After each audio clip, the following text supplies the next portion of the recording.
শাকিব খানের পরবর্তী মুভির নায়িকা কোন দেশের হচ্ছে, বাংলাদেশের নাকি ইন্ডিয়ার নাকি পাকিস্তানের? Hello friends, welcome back. আবার ফিরে আসলাম নতুন এক ভিডিও। আজ কথা হলো মেগাস্টার শাকিব খানের পরবর্তী যে মুভিগুলো আসতেছে সেই মুভির নায়িকা কোন দেশের হচ্ছে, বাংলাদেশ, ইন্ডিয়া নাকি পাকিস্তান, তা নিয়ে আজকে কথা হবে। তা জানতে হলে ভিডিও শেষ পর্যন্ত দেখতে হবে, কারণ অল্পর দিকে চলে গেলে আপনারা জানতে পারবেন না যে তার পরবর্তী নায়িকা কোন দেশের হচ্ছে। তো চলুন ভিডিওটি শুরু করা যাক। মেগাস্টার শাকিব খানের বর্তমানে যে মুভিটা এবার রমজান ঈদে মুক্তি পেতে চলেছে সেই মুভিটার নাম হচ্ছে অনস পয়েন্ট ইন ঢাকা। বর্তমানে সেই মুভিটাই কিন্তু অনেক আলোচনা হচ্ছে। সেই মুভিটার নাকি নায়িকা হতে চলেছে প্রিয়াঙ্কা চোপড়া, আবার মধুমিতা সরকার, এমনকি বাংলাদেশের অনেক নায়িকার নাম শোনা যাচ্ছে। কিন্তু আসলেই কিন্তু এখনও পর্যন্ত কোনোটা কনফার্ম না।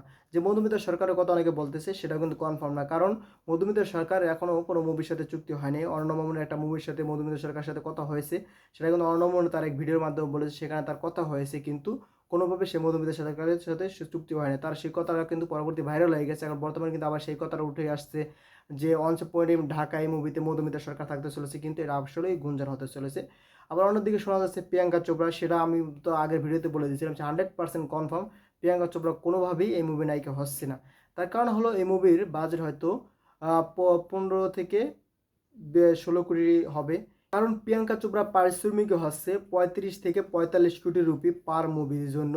কিন্তু আমাদের মুভি বাজেটই তো হচ্ছে 15 থেকে 16 কোটির ভিতরে আমরা মুভি তৈরি করে থাকি। বর্তমানে শাকিব খানকে নিয়ে যে মুভিগুলো আমরা তৈরি করি সেই মুভিগুলো কিন্তু 15 থেকে 16, 10 এর ভিতরে কিন্তু থাকে, এর উপরে কিন্তু যাচ্ছে না।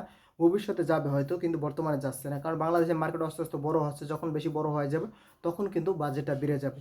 কিন্তু প্রিয়াঙ্কা চোপড়াকে কোনোভাবে এখানে নেওয়া সম্ভব না, তার কারণ তার বাজেট তো বেশি, আপনারা জানেন 35 থেকে 45। তো 35-45 তো আমাদের সম্ভব না, কারণ আমরা সেই 45 কোটি টাকা দিয়ে কিন্তু আমরা কয়েকটা মুভি তৈরি করে ফেলতে পারবো বাংলাদেশের প্রেক্ষাপটে। কিন্তু সেই বাজেট দিয়ে তো আমরা একজন আর্টিস্টকে আনবো না। এমনকি একজন নায়িকাকে যদি এত বাজেট দিয়ে আনি, তখন আবার অনেকে বলবে যে নায়কের বাজেট তো কম হয়ে গেল, মাত্র 3 কোটি নায়ককে দেওয়া হয়েছে, সেখানে নায়িকাকে কীভাবে 45-30 কোটি টাকা দেওয়া যায়, সেটা নিয়ে কিন্তু অনেক আলোচনা সমালোচনা হয়ে যাবে। কিন্তু কোনোভাবে এখানে প্রিয়াঙ্কা চোপড়া নায়িকা হিসেবে থাকছে না। যদি এই মুভিটা বলিউডের মার্কেটে তৈরি হতো, সেখানে শাকিব খান বাংলাদেশ হিসেবে এন্ট্রি করতো, তখনই আমি মানতে পারতাম যে এই মুভিটা এতটা হতে পারে। অথবা এই মুভির যদি প্রডিউসার যদি টি সিরিজ হতো বা অন্য কোনো প্রযোজনা প্রতিষ্ঠান হতো, তখনই কিন্তু আমি মানতে পারতাম যে এই মুভিতে প্রিয়াঙ্কা চোপড়া থাকতে চলেছে, শাকিব খান থাকতে চলেছে, আর বলিউড হলিউডের অনেক আর্টিস্ট মার্টিস্ট থাকতে চলেছে, তখন মানতে পারতাম। কোনোভাবে এটা বিশ্বাসযোগ্য না। তার কারণ হলো প্রিয়াঙ্কা চোপড়া এখানে কোনোভাবেই থাকছে না। এমনকি এখন আসছে পাকিস্তানি নায়িকের কাছে, পাকিস্তানি নায়িকা নিয়ে অনেকে লেখালেখি করছে, সেটা কিন্তু কোনোভাবেই গুঞ্জন হিসেবে এখনও ছড়ায়নি। অনেকে বলতেছে এই নায়িকাকে নাও, এই নায়িকাকে নাও, আর সেটা কিন্তু ভক্তদের চাহিদা, সেটা আমরা দেখতে পারছি বিভিন্ন ফেসবুক গ্রুপ সেখানে। কিন্তু এখন দেখা যাক ভক্তদের চাহিদার উপর ডিপেন্ড করে কি পাকিস্তানি নায়িকা নেয় না। এখন এখানে আরেকটা কথা আছে, এখানে সেই কথাটা হলো বর্তমানে শাকিব খান যে কটা মুভি করবে প্রত্যেকটা মুভি কিন্তু বাংলাদেশের নায়িকা নিয়েই করতে হবে। তার কারণ হলো বর্তমানে কিন্তু বাইরে এখনও কিন্তু শুটিংয়ের পারমিশন দেওয়া হচ্ছে না। বাইরের নায়িকা এনে বাংলাদেশে শ্যুট করা, ইন্ডিয়ান নায়িকা এনে এমনকি পাকিস্তানি নায়িকা এনে শ্যুট করা যেতে পারে, সেটা হয়তো দিতে পারে পারমিশন, কিন্তু ইন্ডিয়ার সাথে বর্তমানে বাংলাদেশের যেই চলতে আছে সেটার জন্য ওইখান থেকে নায়িকা এখানে আসার কোনো পারমিশন দিচ্ছে না। ওখানে নায়িকা এখানে শুটিং করে, মানে এখানের লোক নিয়ে ওখানে শুটিং করার কোনো পারমিশন হচ্ছে না বর্তমানে। তার জন্যই কিন্তু তাণ্ডব বাংলাদেশে পুরোপুরি সেট তৈরি করে কিন্তু শুটিং করা হয়েছিল। নাহলে কিন্তু তাণ্ডব বাংলাদেশ ইন্ডিয়া দুই জায়গায় কিন্তু শ্যুট করা হতো, কিন্তু সেটা করা হয়নি, কারণ পারমিশন না পাওয়ার কারণে কিন্তু বাংলাদেশ এমনকি শ্রীলঙ্কা এমনকি বিভিন্ন জায়গায় আমরা জানি শুটিং করেছে সেটমেন্ট বানিয়ে এটা নিয়ে। তার জন্য কিন্তু তাণ্ডবটা ততটা আহামরি ভালো হয়নি। আশা করি দ্বিতীয় পার্ট হয়তো ভালো হয়ে যেতে পারে, কারণ অনেকে শুনেছি আবার দ্বিতীয় পার্ট নাকি শুটিং কমপ্লিট হয়ে গেছে। সেটা হতে পারে বা নাও হতে পারে, হয়তো শাকিব খানের পার্টটা কমপ্লিট করা হয়ে গেছে, বাকি পার্টটা এখন বাকি আছে, সেটাও হতে পারে। দেখা যাক কতদূর গিয়েছে রাহান রাফি, সেটা হয়তো আমরা পরে জানতে পারবো। কারণ যেহেতু কোনোভাবে পারমিশন পাচ্ছে না, তার জন্য আমরা আশা করতে পারি পরবর্তী যে কটা মুভি আসছে প্রত্যেকটা মুভি বাংলাদেশের নায়িকা নিয়ে শ্যুট করা হবে। এমনকি দেওয়া আরেকটা মুভি আসার সম্ভাবনা আছে, সেটা হয়তো অর্ণব মামুনের শের মুভিটা হয়তো আসতে পারে।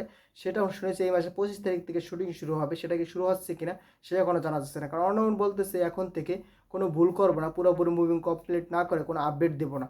সে বলতেছে পুরোপুরি মুভি শুটিং কমপ্লিট করে তারপর সে আপডেট দিবে, এর আগে সে কোনো আপডেট দিবে না, কারণ আপডেট দিলে দর্শকরা তাকে চাপা বস বলে ওইটা বলে ওইটা বলে।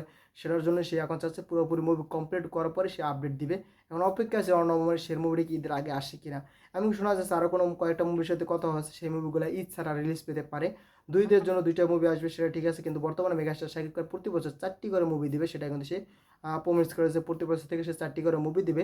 তা 4টি মুভি, দুইটা মুভি ঈদ ছাড়া আসবে, দুইটা মুভি ঈদে আসবে। এরকম যদি সে বছরে 4টি মুভি দিয়ে থাকে তাহলে কিন্তু ইন্ডাস্ট্রি রানিং থাকবে, এবং অন্য নায়করা যদি কয়েকটা মুভি দিয়ে থাকে তখন কিন্তু ইন্ডাস্ট্রি রানিং থাকবে। আপনাদের কি মনে হয় যে এই শাকিব খানের পরবর্তী মুভির নায়িকা কী হতে চলেছে? অবশ্যই আপনারা কমেন্টে জানিয়ে যাবেন। ভিডিওটা আপনাদের কেমন লাগলো সেটা আপনারা কমেন্টে জানিয়ে যে ভিডিও যদি ভালো লাগে বেশি শেয়ার করুন, সবাই ভিডিও দেখতে পারে। আর যারা যারা এখন আমার চ্যানেল সাবস্ক্রাইব করেন চ্যানেল সাবস্ক্রাইব করবেন, যারা করেছেন তাদেরকে অসংখ্য ধন্যবাদ। টেল দেন টেক কেয়ার, দেখা হবে নেক্সট ভিডিওতে। ততক্ষণ ভালো থাকুন, সুস্থ থাকুন, বাই বাই।